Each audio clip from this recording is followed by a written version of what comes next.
حوالہ دیتا ہے کہ ڈاکٹر عبدالرشید صاحب تہذیب و ثقافت کو تعلیم کا مرکز و محور قرار دیتے ہیں. ان کا کہنا ہے کہ تعلیم کی بنیاد بھی کسی تہذیب اور ثقافت پر ہوتی ہے. اب یہ جو ہے اس کو جڑ سے اکھاڑے گا کہ جو یہ کہتے ہیں یہ تو صرف ہنر ہے. تو یہ سکولی پروفیسر ہی کہہ رہا ہے، ڈاکٹر کہہ رہا ہے کہ تعلیم کی بنیاد بھی کسی تہذیب اور ثقافت پر ہوتی ہے. یعنی تعلیم جو بھی دی جاتی ہے یہ کسی نہ کسی تہذیب اور ثقافت کی بنیاد پر ہوتی ہے جو کسی کو دی جاتی ہے، اور تعلیم کا مقصد بھی اس تہذیب اور ثقافت کا دوام اور اصلاح ہوتا ہے. اب وہ کہہ رہا ہے کہ تعلیم کا مقصد اسی تہذیب اور ثقافت کو جو ہے وہ آگے تک پہنچانا ہوتا ہے اور لوگوں کے اندر جو ہے اس کو رائج کرنا ہوتا ہے. اور آگے کہتے ہیں اس مقصد کے لیے جو طریقہ کار اختیار کیا جاتا ہے اس کا تعلق بھی اس تہذیب و ثقافت ہی سے ہوتا ہے. گویا تہذیب و ثقافت تعلیم کا مرکز و محور ہوتی ہے. یعنی اس شعر میں ڈاکٹر جو ہے اس نے یہ بات بالکل سورج کی طرح روشن کر دی کہ جو اصل جو تعلیم کا جو ہے وہ مقصد اور محور جو ہوتا ہے وہ ہے تہذیب اور ثقافت کو آگے پہنچانا.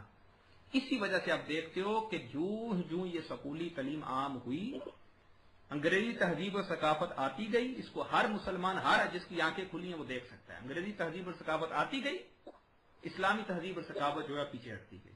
انگریزی تہذیب اور ثقافت آتی گئی، اسلامی تہذیب اور ثقافت جو ہے پیچھے ہٹتی گئی. اگر کوئی بندہ کہے کہ نہیں جی نہیں یہ تو صرف ایک ہنر سیکھنا ہے، اس میں تو جناب وہ فرق ہی کوئی نہیں ہے، تو اس کو اپنی آنکھوں سے دیکھ. یہی جو ڈاکٹر نے بات کی کہ کیوں کسی بھی تعلیم کا جو محور اور جو مرکز ہوتا ہے وہ اس کی تہذیب اور ثقافت کو آگے پہنچانا ہوتا ہے. اگر وہ تعلیم جو ہے وہ تہذیب اور ثقافت کو آگے نہ پہنچائے تو وہ تو تعلیم ہی نہیں کہلاتی. اب جب ہمارا یہ دعویٰ یہ انگریزی تعلیم ہے تو اس کا مراد کیا ہو کہ انگریزی تہذیب اور ثقافت کو آگے پہنچا رہی ہے. تو اب جب اپنے معاشرے میں دیکھتے ہیں تو ہر طرف ہمیں انگریزی کتے نظر آتے ہیں، اسی کی تہذیب اور وہی ثقافت نظر آتی ہے. تو وہ کس کا اثر ہے؟ وہ اس تعلیم کا اثر ہے. جو بچ گیا ہے وہ اللہ تعالیٰ کا جو ہے شکر ادا کرے کہ وہ اس زہر سے بچ گیا، اور جو ابھی تک اس کے اندر شامل ہے ان کو غور سے سنیں اور اپنی توبہ استغفار کریں. خصوصیت نمبر 1، بلا لحاظ مذہب و ملت، رنگ، نسل، جنس و طبقہ، ہر ایک کو ایک ہی تعلیم حاصل کرنی پڑتی ہے. ذہنی اور جسمانی کام کرنے والوں میں بھی تفریق نہیں کی جاتی جس کو ایک ڈنڈے سے ہانکا جاتا ہے. اب 1 سے لے کے 10 تک ایک ہی نصاب ہے، ایک جیسی کتابیں ہیں اور وہ سب کو پڑھنی ہے. مذہب، اخلاق، روحانیت یا زندگی کی مستقل قدروں کو اس نظام تعلیم میں کوئی جگہ نہیں دی جاتی. مذہب بھی کیا، اخلاق بھی گئے، روحانیت بھی گئی، اور زندگی کی مستقل قدروں ساری کی ساری اس میں سے ختم. اس کے برعکس مادہ پرستی، گاڑی، موبائل، یہ بات سارا، الحاد یعنی بے دینی، مذہب دشمنی، طبقاتی منافرت کوٹ کوٹ کر بھرنے کی کوشش کی جاتی ہے تاکہ سماج کے موجودہ ڈھانچے کو بیخ و بن سے اکھاڑ کر خالص مادہ پرستی اور دہریت یعنی بے دینی کی بنیادوں پر سماج کی تشکیل کی جا سکے. تیسری خصوصیت جو ہے وہ سکولی ہی بیان کر رہا ہے کہ مدرسے کے تمام مضامین، مصروفیات و مشاغل میں افادی نقطہ نظر حاوی رہتا ہے. وہی کچھ سکھایا اور پڑھایا اور کرایا فائدہ پہنچے، ملکی پیداوار نیز قومی دولت میں اضافہ ہو. اس لیے ہرپا جات ہی کو بنیادی اہمیت دی جاتی ہے. ہرپا جا سمجھتے، ہرپا جات ہوتے ہیں یعنی ہنر، جی یہ کیمیکل انجینئر، یہ مکینیکل انجینئر، یہ فلاں انجینئر، یہ ٹمکا انجینئر. اب پتہ چلا کہ اصل جو بنیاد ہے کیوں حکومتیں اس کے پیچھے ہوتی ہیں کہ انجینئر بنے، فلاں انجینئر بنے، فلاں انجینئر بنے. کیوں؟ وہ اس وجہ سے تاکہ ملکی پیداوار اور قومی دولت میں اضافہ ہو.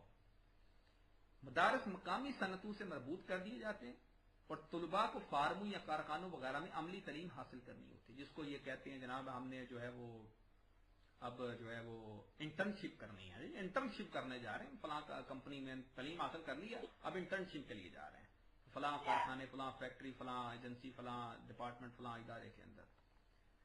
اچھا یہ تو تھا اس طرح کی نظریہ تعلیم. اب اس کو جو بھی ہے ایمان والا اپنے نگاہ سے دیکھ کر خود اپنا فیصلہ کرے. دوسرا جو ہے وہ سیکولر نظریہ تعلیم، جس کو تعلیم و تربیت، جس کو بے دینی کہا جاتا ہے. تو سیکولر نظریہ تعلیم و تربیت میں علوم کو پڑھاتے وقت مذہب کے افکار و ہدایات سے مطلق اعتنا نہیں برتا جاتا. سیکولرزم دین و دنیا کی تفریق کا شاخسانہ ہے، یعنی دین علیحدہ، دنیا علیحدہ. اس نے مذہب کو انسان کی زندگی سے خارج کر کے اس کے اجتماعی معاملات پر پوری طرح قبضہ جما لیا ہے. اس طرح وہ لا دین جزوی ہے. یہ نظریہ تعلیم و تربیت بظاہر مذہب سے صرف بالکل لا تعلقی کا اظہار کرتا ہے، لیکن حقیقت میں فطری طور پر اس کا جگاؤ مذہب کے برخلاف الحاد کی طرف ہے، جس کو بے دینی کہتے ہیں. کیونکہ سیکولرزم اور الحاد دونوں نے کلیسا کے جبر و تشدد کے خلاف مشترکہ طور پر جنگ کی ہے۔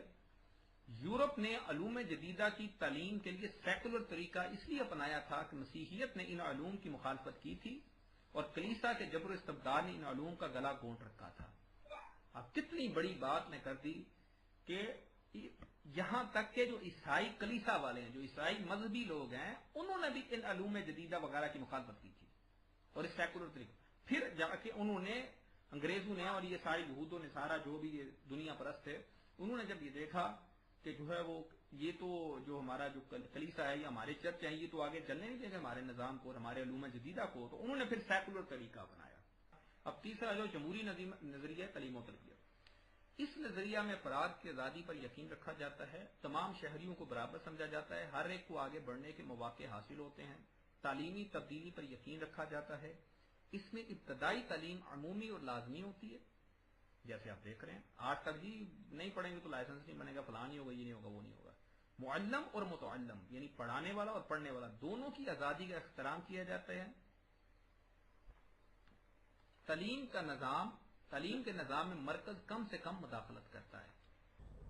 فرسٹ ایئر کی انگریزی کی ایک چھوٹی کتاب، مجھے اب پتہ نہیں کہاں سے یہ بات یاد آ گئی، فرسٹ ایئر کی ایک چھوٹی کتاب ہوتی تھی انگریزی کی، بڑی ہوتی تھی، جو چھوٹی کتاب تھی اس میں ایک قصہ تھا، تیسرا یا چوتھا قصہ تھا، چھوٹی انگریزی کی کتاب، ہم کیسے آزاد ہیں وہ بتا۔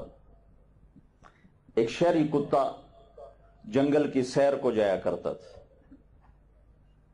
اس کی وہاں ایک جنگلی کتے سے دوستی ہو گئی۔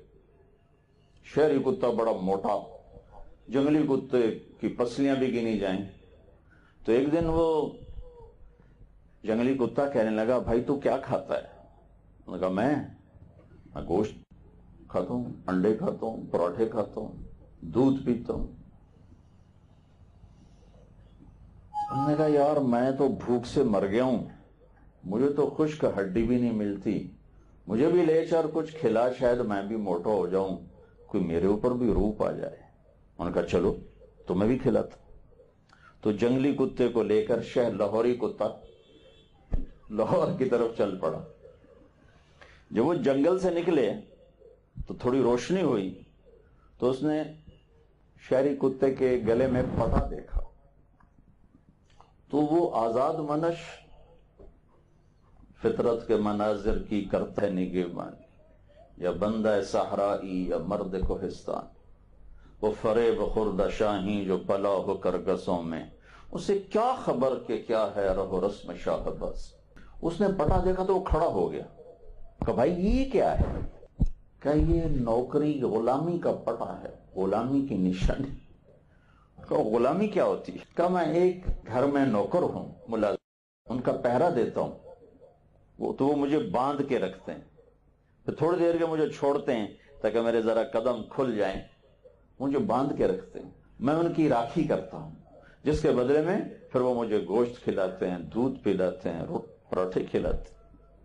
تو وہ جنگلی کتا کہنے لگا، بھائی تجھے تیرے غلامی کے پراٹھے مبارک اور مجھے میری آزادی کی بھوک مبارک، یہ پٹا میں کبھی اپنے گلے میں نہیں ڈال سکتا۔